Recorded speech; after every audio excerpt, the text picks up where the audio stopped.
Mereka bilang ini 1.000 rupiah. Ya kan?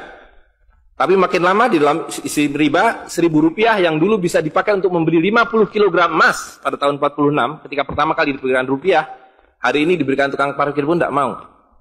Maka mereka ganti gambarnya dengan Soekarno-Hatta, nolnya ditambah 2, menjadi 100.000. Yang 99.000 dari mana? Ya kan? 99.000 dari mana? Dan kalau ini kita belah 2, dibelah 4, mau saya kasih 4 mahasiswa. Kemana samannya tadi itu nilainya? Ya, ini seperti sihirnya Fir'aun yang menjadikan tali sebagai ular. Nah, orang Amerika bilang, pedagang Amerika, saya juga punya kertas sendiri, namanya greenback. Tapi kertas saya punya 10.000 kali lipat dari kertas saudara. Jadi kalau Bapak Ibu sekalian, adik-adik pergi ke Washington sana, ke New York, bawa uang 100.000. Belum tentu mahasiswa punya uang 100.000 kan? Harus bekerja 2 hari untuk mendapatkan uang 100.000. Pergi ke Washington, saya mau beli Coca-Cola 1 botol. Apa mereka bilang? Apa mereka bilang? Ini kertas funny, this is funny paper, gak laku. Tapi siapapun datang ke Ternate dengan $100, you punya cengkeh, berikan pada saya. Saya mau beli, you punya Coca-Cola, tapi saya minta 1 truk. Apa yang kita lakukan? Kita berikan Coca-Cola 1 truk, karena mereka bilang, mereka bisa yakinkan kita, selembar kertas mereka 10.000 kali lipat dari lembar kertas kita. Dan mereka bilang, kita punya kertas tidak laku, mereka punya kertas laku di seluruh dunia. Betul nggak? Dengan cara itulah seluruh cengkeh Ternate habis. Pala Ternate habis. Seluruh kekayaan Ternate habis, hanya diganti dengan byte komputer. Dengan cara itulah kemiskinan dan pemiskinan dilakukan oleh para bankir. Jadi banking is crime. And bankers are the criminal. Dengan sihir ini. Ya. Nah, dan ini baru satu fase. Saya minta satu tahap lagi untuk menjelaskan dengan uang kertas yang sudah merupakan kezoliman ini, ya, itu menjadi berlipat ganda zolimnya melalui banking system, di mana ini digelembungkan. Kalau tidak ada bank, kalau saya punya uang 100.000 dipinjam oleh Ustadz Nur, maka uang saya habis. Saya akan memiliki kembali kalau dikembalikan. Tapi dengan banking system, kalau uang ini saya hutangkan, dia beranak pinak. 20 kali lipat. Uang 100 miliar, kalau ditaruh di bank, maka bank detik itu mencatatkan dalam bukunya punya uang 100 miliar. Betul nggak? Dan itu dilegalisir oleh pemerintah. Bahwa you boleh mengakui itu sebagai milikmu. Dan bagi bank, uang titipan ini liability. Maka dia harus sewakan. Dia harus pinjamkan dengan bunga kepada orang yang mau beli rumah tidak bisa beli rumah, mau beli mobil tidak bisa beli mobil. Jangan khawatir, saya beri kredit. Tapi harus tahan 10% untuk cadangan. Ya kan? Dan semua orang dibikin miskin. Misi pokok bank adalah membuat semua orang miskin supaya tidak mampu membeli apapun kecuali berhutang melalui bank. Maka ketika 100 miliar ini diterima bank, maka dia bisa mengutar itu 20 kali dengan bunga katakanlah 10%. Maka dia akan mendapatkan dari bunganya saja 180 miliar. Jadi kalau bank bilang saya ngasih bunga hanya 10%, dia akan dapatkan 200%. Dan dari pokoknya yang dia putar itu, maka dia akan dapatkan 20 kali 90 miliar. Coba lihat, maka terciptalah uang 1,9 triliun, hampir 2.000 triliun. Padahal uangnya berapa tadi? 200 miliar. Yang 1,8 triliun dari mana? Angin, sihir. Tidak ada. Itu sebabnya setiap bank dijaga oleh satpam. Supaya mengesankan bahwa di bank ada uang. Tidak ada uang di bank. Itu kenapa setiap pegawai bank pakai jas, pakai dasi. Supaya orang yakin bahwa uangnya dijaga dengan baik. Karena di situ tidak ada uang. Dan itu sepenuhnya pengelabuan. Jadi bank itu adalah arisan berantai. Kalau kita datang mengambil uang, tapi orang bisa bilang, tapi kalau saya ngambil uang di bank kok ada? Uang siapa yang diberikan? Uang Anda sudah nggak ada. Jadi orang percaya bahwa bank adalah tempat yang paling aman menyimpan uang. Bank adalah tempat paling tidak aman menyimpan uang. Belum Anda keluar dari pintu bank, uang Anda sudah nggak ada. Pembuktiannya gampang. Datang pada hari yang sama, minta saya mau ambil uang saya hari ini. Potong telinga saya kalau Anda dapat uang, kecuali 10% dari nasabah. Bisa dipahami? Ya. Uangnya tidak ada. Itu. Nah, tapi yang perlu dipahami adalah akibatnya. Kalau kita tadi punya uang 100.000, di sini ada satu handphone, maka berapa harga handphone ini? Ceteris paribus kata ekonom. Maka harga handphone ini ada 100.000, ya kan? Tapi ketika ini digelembungkan menjadi 2 juta, sementara sumber daya alamnya tetap, berapa harga handphone ini? Menjadi 2 juta. Dan itu mereka bilang inflasi. Jadi inflasi adalah kebohongan. Lihat ya, dulu ketika Republik Indonesia didirikan, uang yang pertama dicetak adalah 1 sen, paling besar 100 rupiah, 600 rupiah. Uang 1000 pernah didesain tapi tidak dicetak karena terlalu besar. Karena dengan 1000 Anda sudah dapat beli emas setengah kilo. Pada waktu itu 1 gram emas hanya 2 rupiah. Dan mereka berjanji, jangan khawatir, setiap rupiah saya jamin dengan 1,5 gram emas. Sampai sekarang itu berlaku Undang-Undang tahun 46. Nah tapi lihat, karena uang kertas itu sihir, dicetak makin banyak, nilainya merosot. Bebeknya mah tetap, cengkehnya tetap, palanya tetap, tapi nilai uang yang merosot. Maka mulai tahun 52, ini pertama kali by the way, ini Bank Indonesia baru muncul tahun 52. Bank Sentral Republik Indonesia itu bukan Bank Indonesia, dulu namanya BNI 46. Tapi Belanda tidak mau. You mau merdeka, you mesti nurut saya. Hentikan BNI 46, ganti dengan bank saya, The Jeffers Bank, menjadi Bank Indonesia. Dan hentikan uang Republik Indonesia, ganti dengan uang saya, Guilders, yang kemudian berubah menjadi uang Bank Indonesia. Oke? Nah, begitu muncul tahun 52, rupiah sudah mulai tidak laku. Dibikinlah uang 1.000 rupiah. Ringkas cerita, tahun 57, uang 1.000 sudah mulai tidak laku. Dibuatlah 2.500 rupiah. Dibuatlah uang 5.000, pertama kali muncul 64, uang 10.000 rupiah. Pak Karno bilang kita sudah terlalu miskin. Maka uang 1.000 digunduli menjadi 1 rupiah yang disebut centering. Tapi tidak lama kemudian muncul lagi. Karena uang kertas adalah penipuan. Worthless. No value. Ringkas cerita, Pak Harto dibilang berhasil dalam pembangunan, dia bikin uang 50.000 rupiah. Dengan gambar Pak Harto dan kapal terbangnya. Tapi inilah ilusi yang lain. Inilah sihir yang lain. Semakin besar uang Anda bukan semakin kaya. Semakin uang besar Anda berarti semakin miskin. Bisa diikuti? Maka ketika terjadi krismon, rupiah makin tidak laku, harus dibikin uang 100.000. Dan sekarang uang 100.000 sudah mulai tidak laku. Ibu-ibu sudah komplain kalau pergi ke pasar dengan 100.000. Betul nggak, Bu? Sudah tidak bisa beli apa-apa ini. Maka mereka dua pilihannya. Pilihan pertama adalah mereka akan mencetak uang 200.000, 500.000. Tapi tidak mungkin. Komputer sudah nggak bisa menghitung. Kalkulator nggak bisa menghitung. Hang. Terlalu banyak nolnya. Pilihan kedua adalah digunduli nolnya.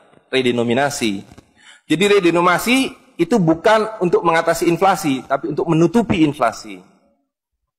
Jadi itu adalah pengelabuan di atas pengelabuan, di atas pengelabuan, di atas pengelabuan. Gitu. Ya. Jadi secara real, uang 100.000 ini dulu ketika Pak Harto masih berkuasa, menjelang jatuh itu, kalau dibelikan telur, dapat 50 kilo. Masih ada yang ingat gak, Bu? Kali ibu-ibu ingat pasti. 1 kilo telur harganya 2.000 rupiah. Begitu Pak Harto jatuh, dibilang ini gara-gara krismon, uangnya sama. Walaupun ini belum ada waktu itu, karena ini masih 50.000 aja udah besar waktu itu. Uang yang sama dengan telur yang sama, tiba-tiba dibawa ke pasar, saya mau beli telur. Bu, hari ini tidak dapat 50 kilo lagi. Hari ini cuma dapat 13 kilo. Karena daya belinya, telur sekarang 7.500. Dan hari ini, kalau di pasar Ternate berapa, Bu, harga telur sekilo? Hari ini. Di Jakarta 20.000. Dan telurnya sama. 1 kilo itu isinya 16 butir, 17 butir, 18 butir. Uangnya sama. Tapi hari ini kalau dibelikan telur hanya dapat 5 kilo. Kemana yang 45 kilo? Itu yang mereka rampok. Itu yang mereka rampok. Dengan melalui apa yang mereka sebut inflasi. Tapi sebenarnya dengan cara penggelembungan uang. Kertas yang terus-menerus nilai. Nah, satu lagi Pak ya, saya minta ini karena ini penting sekali. Ini penting sekali. Nah, sistem zalim ini kemudian difikskan dalam satu sistem politik yang disebut nation state pada level global, karena judulnya kan globalisasi uang. Jadi, negara bangsa itu diciptakan oleh para bankir pada abad ke-20. Jadi waktu Indonesia merdeka, Singapura merdeka, Malaysia merdeka, Afrika merdeka, itu bukan kemerdekaan spontan, tapi didesain. Didesain karena kalau dulu mereka mau merampas cengkeh orang Ternate, mau merampas kepala orang Ternate, dia harus bawa serdadu ke sini, Dia harus ambil cengkeh dan palanya. Repot kan? Maka dengan menciptakan uang kertas, mereka tetap bisa mengambil cengkeh orang Ternate, mengambil pala orang Ternate tanpa harus kirim serdadu di sini. Dan karena itu saya kasih merdeka. Tapi satu mesti bikin bank sentral, kedua pakai uang kertas. Supaya saya tetap bisa membeli 1 barel minyak Anda dengan harga 4 sen dolar. Karena mencetak uang ini biayanya hanya 4 sen, 500 rupiah. Ya, jadi berapapun harta yang kita punya bisa dibeli dengan cara itu. Nah, lalu tadi saya sudah ceritakan uang kertas itu dimunculkan bersamaan dengan konsep negara nasional plus hutang negara. You boleh merdeka tapi you miskin. Rakyat penyakitan, rakyatmu bodoh. Tapi jangan khawatir, saya punya uang. Sekolahkan rakyatmu, bikin pembangunan, saya kasih utang. Ya kan? Nah, jadi tugas pemerintah itu, republik, adalah satu, mengambil hutang dari bank, menghabiskan utang itu, melalui apa yang disebut APBN. Lalu dulu mereka tanya, jadi bagaimana saya membuat APBN? Jangan khawatir, sekolahkan anak-anak pintar kamu ke Berkeley, ke Chicago, ke Harvard. Mereka dididik untuk membuat pembangunan. Lalu dikasih paket hutang, dan diajari, kalau nggak bisa, kirim konsultan seperti John Perkins, dan sejenisnya. Lalu ada satu pertanyaan, bagaimana kami membayar hutang kami kalau begitu? Mereka bilang, you punya 200 juta rakyat, pajaki rakyat kalian. Pajaki rakyat kalian. Kalian punya pala, punya cengkeh, habisi hutang kalian. Karena you membayar hutang, kalau kita hutang 5 miliar dolar setiap tahun, apa mereka kasih berkoper-koper dolar? Apa yang mereka kasih ke kita? Mereka hanya mengetik di komputer 5 miliar dolar, ting, masuk ke Bank Indonesia. Nanti Bank Indonesia tinggal kirim ting ke Bappenas, Bappenas ting ke departemen-departemen itu. Tapi ketika kita mau membayar hutang mereka, bisa kita mengetik di komputer 5 miliar dolar, ting, dibayarkan ke Bank Dunia? Nggak bisa, you mesti punya devisa. Dari mana kamu punya devisa? You mesti beli dolar kami. Caranya tebang hutan kalian. Habisi boksit kalian. Habisi mineral kalian. Betul nggak?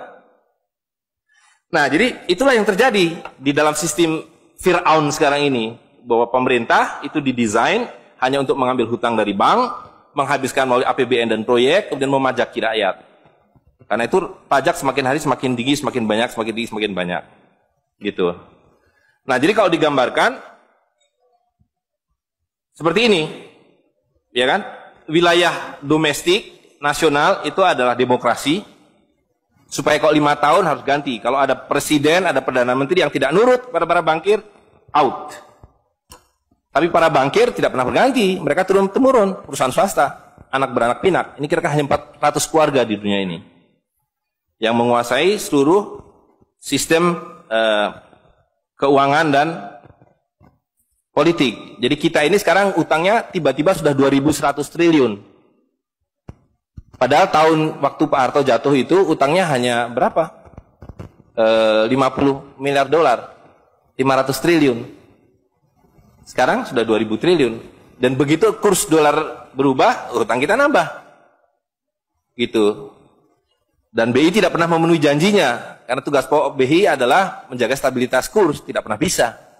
Dan tidak akan pernah bisa apapun yang dilakukan karena memang tidak ada nilainya. Gitu. Nah, jadi sebagai penutup, maka apa yang harus kita lakukan adalah membalik seperti yang mereka dulu lakukan. Yang mereka dulu lakukan adalah mengambil emas dan perak dari orang tua kita, mereka lebur menjadi batangan, dia simpan di berangkas, dan kepada kita dikasih toilet paper ini, kata Mahathir Muhammad. Maka yang harus kita lakukan sekarang sebelum ini jadi apa? Oncom. Lebih berharga oncom. Tukarkanlah menjadi emas dan perak, menjadi dinar dan dirham, dan kemudian gunakan untuk muamalah. Karena Nabi sudah mengatakan akan datang satu zaman di mana semua yang kamu miliki tidak ada harganya, kehabisan nilai, kecuali dinar dan dirham, kecuali emas dan perak. Jadi kalau dilihat, ya dolar dalam dinar atau dinar dalam dolar dalam 10 tahun terakhir 2004 itu cuma 54 dolar, hari ini sudah di atas 250 dolar. Dan lihat, menipunya uang kertas ya. Kalau kita pakai untuk menyimpan naik haji, kalau Anda menabung dolar, maka tiap tahun naik. Saya sudah hitung ini, dan ini valid sekali. Naik setiap tahun itu 3,5%. Kalau Anda menyimpan rupiah, setiap tahun naik 5%, nggak nyampe-nyampe. Tapi kalau Anda menyimpan dinar, maka dia akan turun 8% setahun. Jadi tahun 2000 naik haji butuh uang 21 juta rupiah. Kalau dinar butuh 71 dinar. Tapi hari ini kalau mau naik haji butuh hampir 40 juta rupiah. Dengan dinar cukup dengan 16 dinar. Jadi dulu kalau punya rupiah naik haji satu orang, sekarang sampai Dubai suruh pulang. Nggak cukup uangnya. Tapi dengan dinar dulu naik haji satu orang, sekarang bisa naik haji 4 orang. Dengan kata lain, kalau Bapak Ibu sekalian serahkan cengkeh Bapak Ibu sekalian dan menerima uang kertas, Anda 4 kali miskin. Detik itu juga dalam konteks ini. Maka serahkanlah cengkeh dan katakan, saya mau serahkan cengkeh, bayar kami dengan dinar. Bayar kami dengan dirham. Saya serahkan pala kami, bayar kami dengan emas dan perak. Saya tidak mau uang palsu ini, uang-uangan ini. Saya mau uang yang sebenarnya, uang dari Rasul SAW. Ya, gitu. Dan harga minyak ini palsu semua. Dibilang minyak naik, turun naik, tidak ada yang minyak naik. Kalau dengan dolar dia naik terus. Tapi dengan dinar dia flat. Sekali lagi, bahwa sumber daya alam itu terbatas. Maka alat tukar pun harus terbatas. Jadi ketika kita menggunakan kertas, ini digelembungkan. Tapi ketika Anda menggunakan emas dan perak, ini sama. Maka sekali dia punya alat tukar, nilai tukarnya dari zaman Rasulullah SAW seekor kambing, hari ini 1 dinar dapat seekor kambing. Zaman Nabi dapat seekor ayam 1 dirham, hari ini dapat seekor ayam. Tidak ada yang berubah. Sekali lagi pemiskinan itu adalah dibikin oleh sistem. Dan tadi sudah disampaikan bahwa dari tahun ke tahun, di dalam slide yang sebelumnya dalam penjelasan itu, bahwa dinar dan dirham itu selalu dicetak oleh para sultan. Jadi lihat, ketika para sultan berkuasa, para sultan berikan emas dan perak pada rakyat. Para sultan kemudian disingkirkan, diganti oleh para bankir, emas dan perak mereka ambil, diberikan kertas. Itu yang terjadi dari abad ke-19. Maka alhamdulillah pada hari ini kita melihat bahwa kesultanan sudah kembali dengan dinar dan dirham.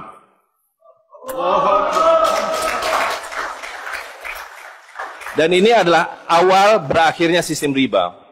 Ini adalah awal dari janji Allah SWT, yamhaqwahu riba wa yurbi sodakotan. Aku suburkan sedekah dan aku hancurkan riba. Kehancuran riba ditandai dengan seperti apa yang dikatakan Nabi, kehancuran mata uang kertas.